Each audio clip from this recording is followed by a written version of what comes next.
मैं वो तो नहीं जो तुम मुझे समझे। ड्रामा मैं मंटो नहीं हूँ कि एपिसोड 20 बहुत ही दिमागी खेज होगी।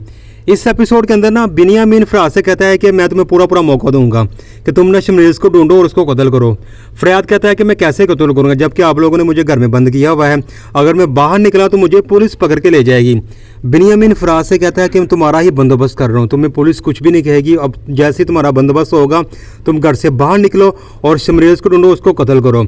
इधर ये बातें चलती हैं और सिराज को ना पता चलता है कि उनका प्लान क्या है। बिनियामीन और उसका बेटा क्या प्लान कर रहे हैं, शमरेज़ को मारने की कोशिश करेंगे।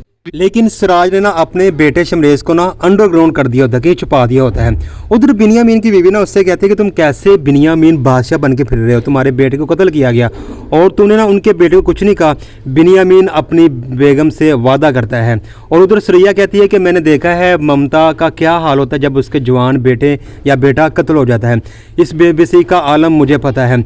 जब सिराज को बिनियामीन के बारे में पता चलता है तो वो मियाँ साहब से कहता है कि अगर शमरेज़ को एक खराश भी आई ना तो ये खराश उन दोनों बाप बेटों के लिए बहुत ही महंगी होगी। यानी कि वो भी कहता है कि अगर मेरा बेटा कत्ल हुआ तो मैं उन दोनों बाप बेटों को कत्ल कर दूंगा। इस एपिसोड की ना एक खास बात ये भी होगी कि बिनियामीन ना सर मंटो से मुलाकात करेंगे और उसे कहेंगे कि जो तूने बयान दिया है ना उससे मुकर जाओ।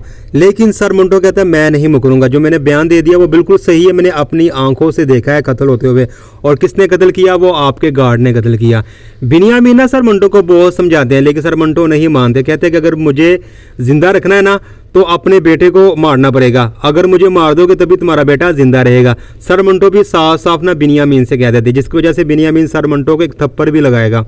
उधर ना बिनियामीन की बातें खत्म होती हैं, सर मंटो को ना फोन आता है मेमन का और मेमन को सर मंटो सारी बातें बताते हैं। मेमन कहती है आपको डर नहीं लगता और आपको गोली भी लग जाएगी। तो सर मंटो कहते हैं कि अगर फरियाद मुझे गोली मारेगा तो मैं भी उसको गोली मारूंगा। यानी कि जंग मुकम्मल तौर पर तैयार हो चुकी हुई है। अब फरियाद के दो दुश्मन, एक तो सर मंटो और दूसरा सिराज, दोनों ही मेमन से मोहब्बत करने वाले हैं। तो इस तरह ये एपिसोड खत्म हो जाएगी।